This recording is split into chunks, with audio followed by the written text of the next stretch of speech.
Hi, good day all. Welcome to Chapter 5 of our Practical Finance course. Today is gonna be the third part of our business case. Please stay tuned.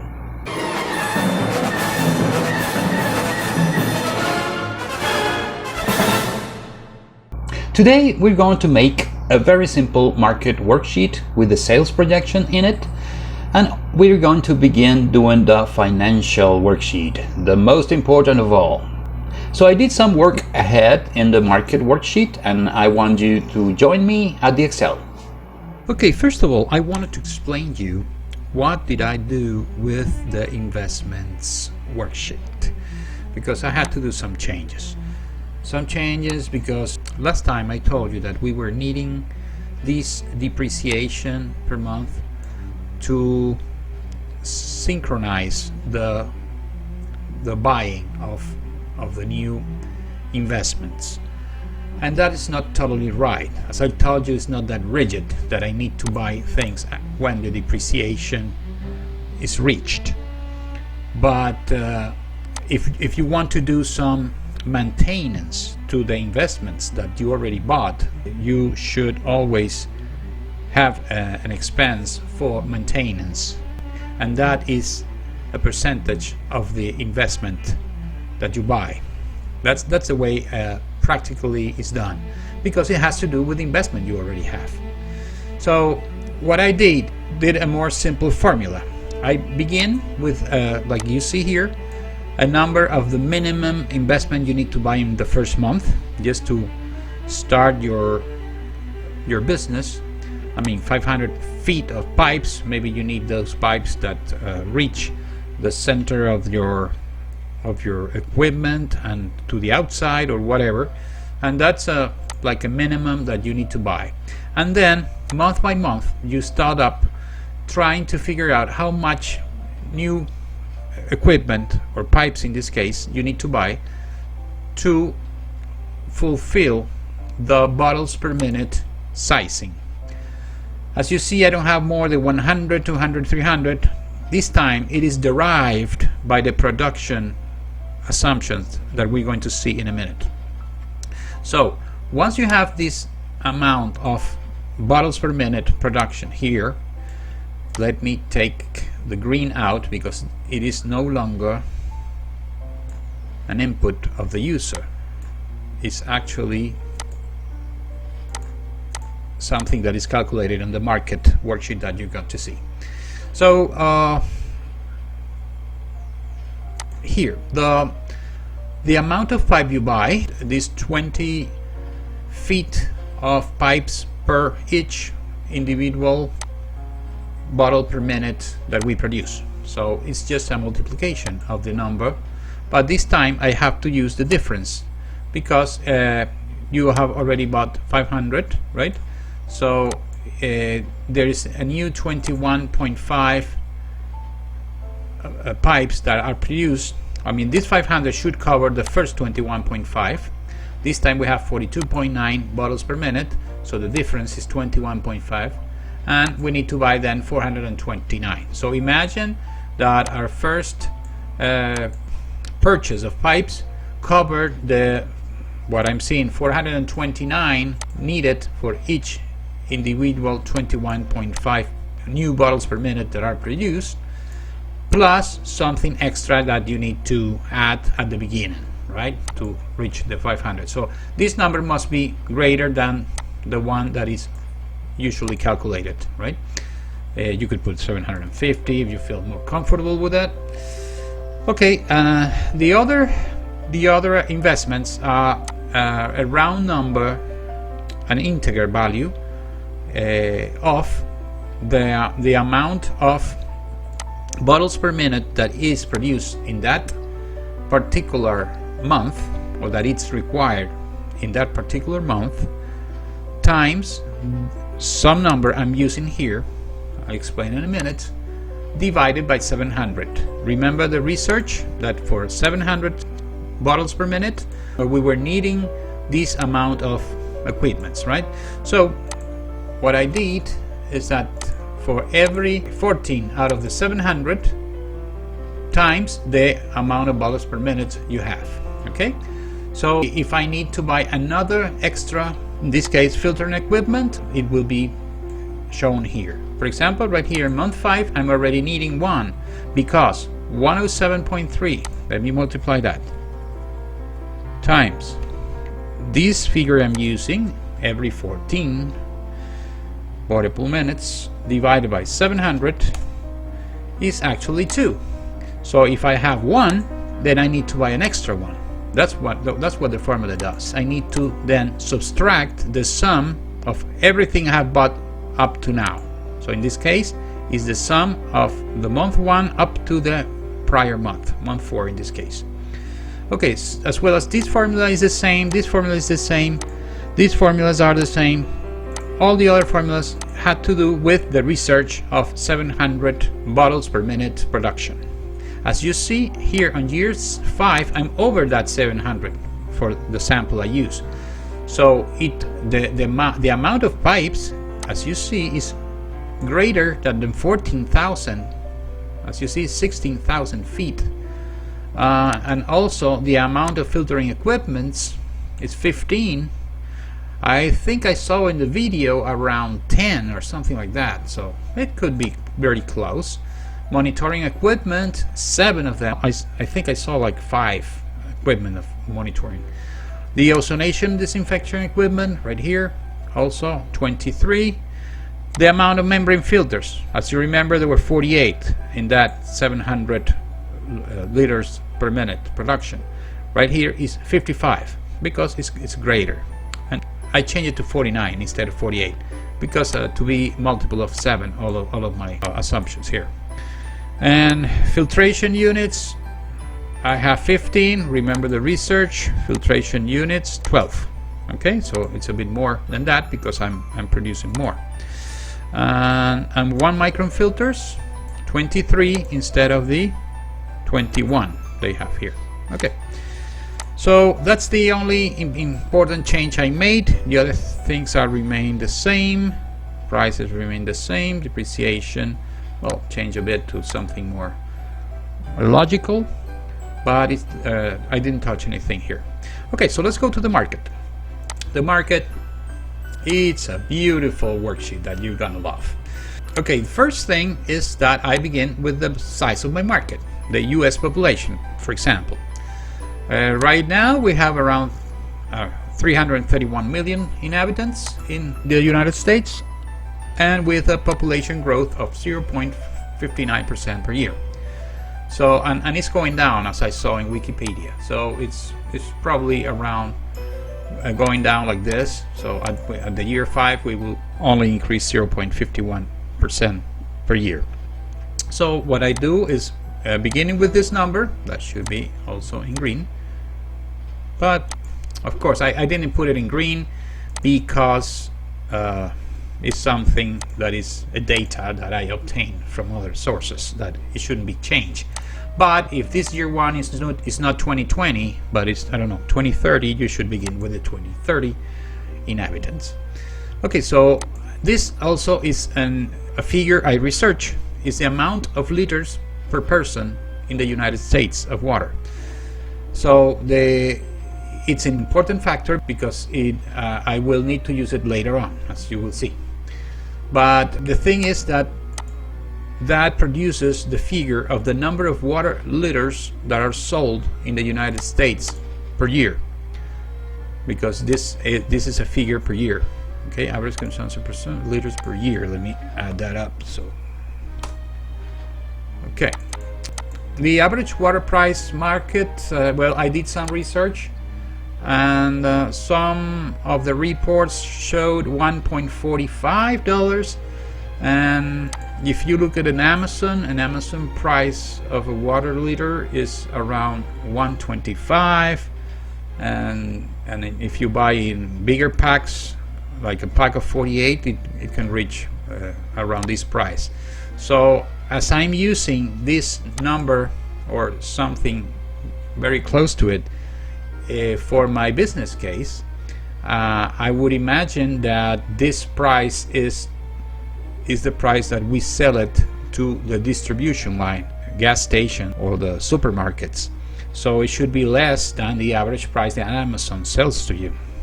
So if in Amazon is 150 per liter, so 120 I think is a pretty good figure to assume here. So that gives me the size of the revenue, of the market revenue, which is around $66 billion. I think it was 65 last year, so it's pretty close. Okay, here then we establish like the market where we are going to sell our bottles of water, and that we imagine that we cover a city or something, a town which it has around 5 million people. We put the same population growth here that is in the United States. We can change it if we want. And let's imagine that our board of directors decides that in 5 years we need to reach 60% of that market, that specific 5 million people market. So what we need is then we should begin with something more credible, that in 1 year we should obtain a very big 20% of the market. Then we grow 10% per year until we reach the 60%. We could be more aggressive on the first 2 years, say to, I don't know, 25, 40, and then we begin 45, 58, 55, and 60, something like that. Well, let me do something more credible. Yeah, 50 and 55 and 60. Okay, so imagine that this is the way we're going to obtain the market share that the board of directors is telling us that we should. Okay, that then translates in an amount of liters. As I told you, I'm using this 167 liters per year per person. So this translates into 8 million. Well, it's actually a monthly figure here. It is calculated by...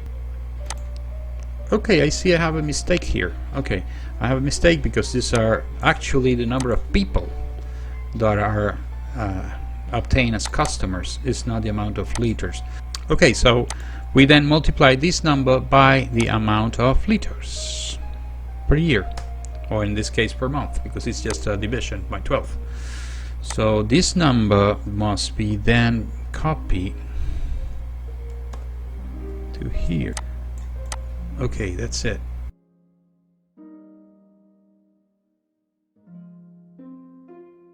Okay, so now we use a figure called the liters per bottle, because we could sell bottles of a liter, then we put a 1 here, or we could use half a liter or a third or whatever my plant will produce. I use 0.5. It's a small bottle, but I think it's the bottle that is most bought in the US. So I need to reach a market of 1.4 million liters per month. I then need to produce 2.8, I mean the double, because it's half a liter, the double of bottles. Okay, so then we reach the production assumptions right here. So if we need to reach a market that is demanding me in the first month 1,447,917 liters of water, I must produce a bit more. So this is what the 2% is about. So if that is the market size, you should produce more, so as you are sure that you are producing enough water for what your sales expectation should be. So you should produce something more, say 5%, I don't know. Right here I put a 2, it could be 5. So that amount of liters per month, 1.5 million, is translated at this number of bottles, because they are half a liter each.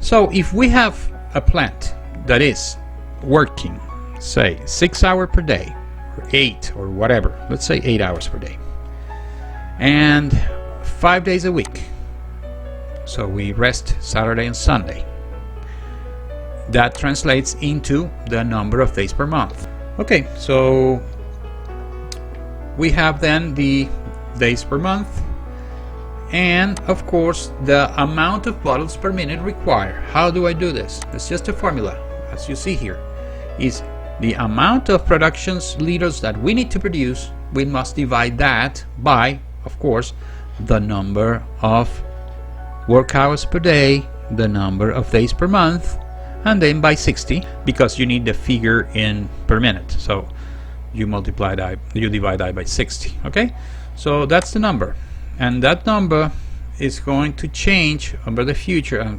Well, I'm seeing a mistake here because I think the formula hasn't been copied all the way to the right. Sorry. So we copy that to the right. I thought I did copy.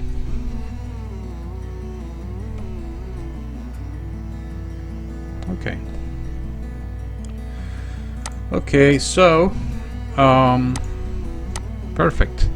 Look at the amount of bottles per minute required right now. It's huge. I mean, it's a big factory, and I think I oversized something here, and probably it's the market size. It's a very aggressive, I mean, for something that hasn't been built, to have the 20% of the market in the first year. So let me be some more realistic and say we're going to get 5% of market each year, so we end up with 25% of the market in 5 years.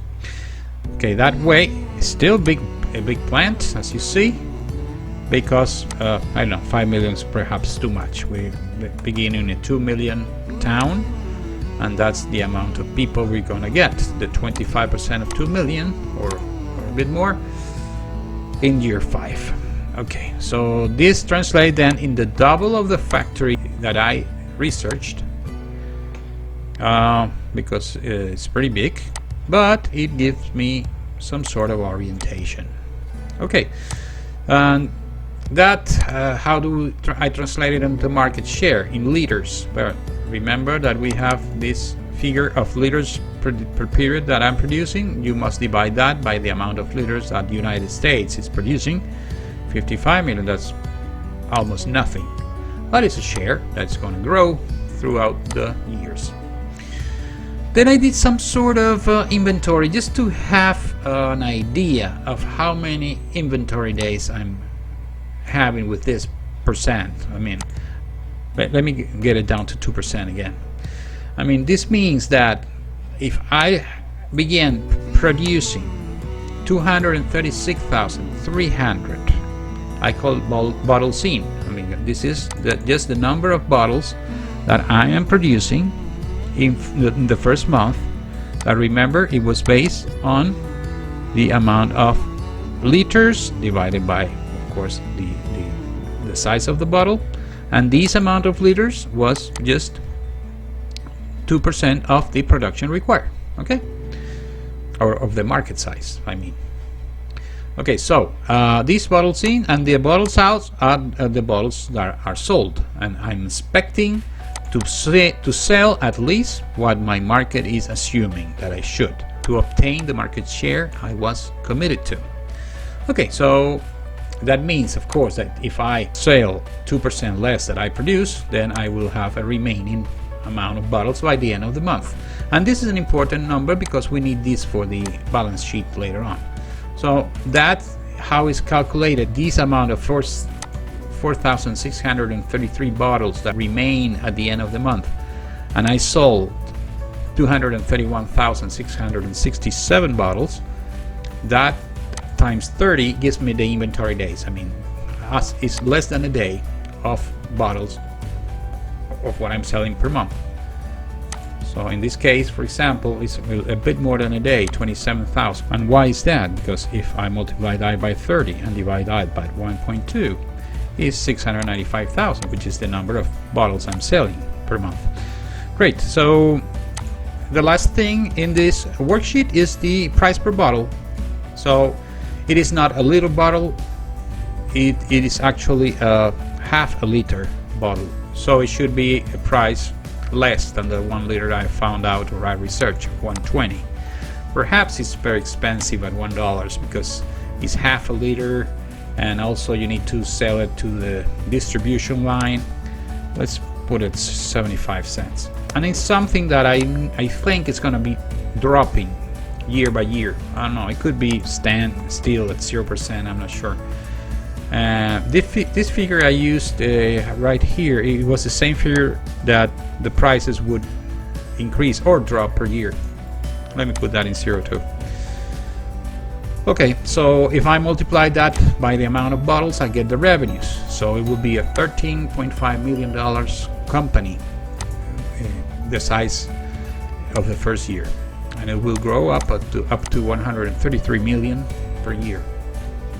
And that translates also into the revenue share. Remember, I calculated the revenue of the whole United States production. Well, that's it. 13 million divided by the 66 billion that should be produced on the 2020. Okay, so I think that's it. The market is going to be an input for my financials. Why? Because I have here my inventory, I have my sales, and lots of I have investments here as well, and I have human resources, which human resources that should grow up because it's a big company, as you see, and I think I have to tie up at least the technical and the administrative, and the managers should have a formula that is related to something that they call the span of control. That should be a number that we have here. Let me insert one more row and put here the span of control.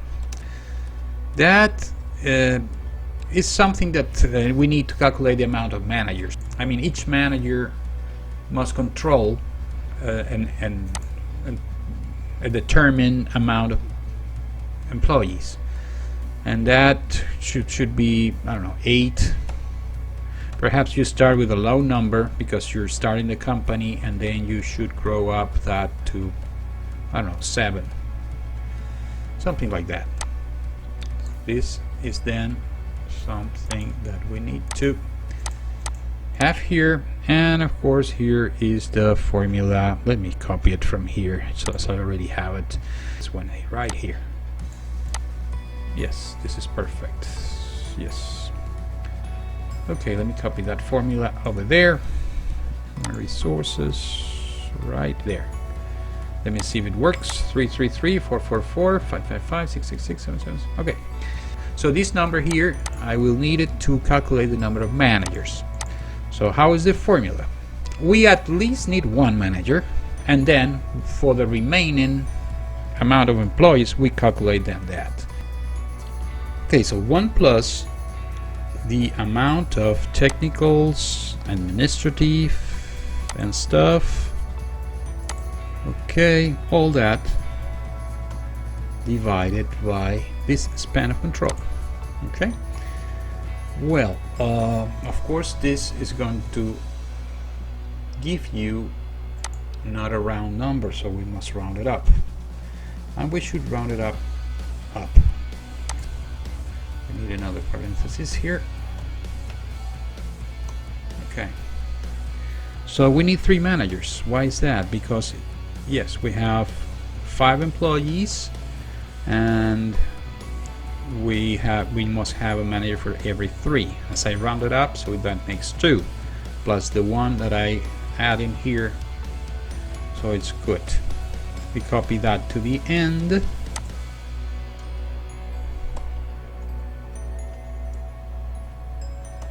Okay, so the other thing, I must take out the green, of course, because there is no more input of the user for this. Let me take this out too. Okay, the director, I think it's gonna be always 1, so let me, yes, I think it has to be in green and with this border. Okay, and the administrative, the technical, and the staff, I'm going to use a formula that depends on the amount of bottles per minute we are producing.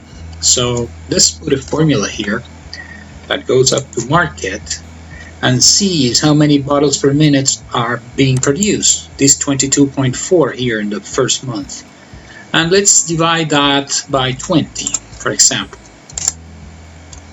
Of course, we need to round these up.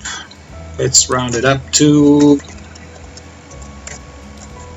the next digit with no decimals. Okay, and The administrative as well could be something like that. Maybe we do the same administrative as staff. Okay, that could be a good formula. And the technical could be, let's say, half of what this is. We need to round up to. Round up half of what is here, divided by 2, divided by 2, no decimals. Okay. And this, of course, has no color as it is not an input. And we will copy that to the 5th year. Great. So now we have that our number of employees need to grow, and we have a 229 employees company by year 5, which I think is a bit low because it's kind of a big company for what I saw in the video. And this is a 133 million company. Well, we could change that in the future, but for now it's kind of cool. We have our human resources ready, our investments are ready, our market is ready, we have the revenues, we have the inventory, we have everything ready for the financials. So please stay tuned for our next part number 4 of our business case, which we will finish with our financials, and maybe we could have some time for the sensibility analysis as well. Please stay tuned. And of course, don't forget to subscribe. Thank you very much.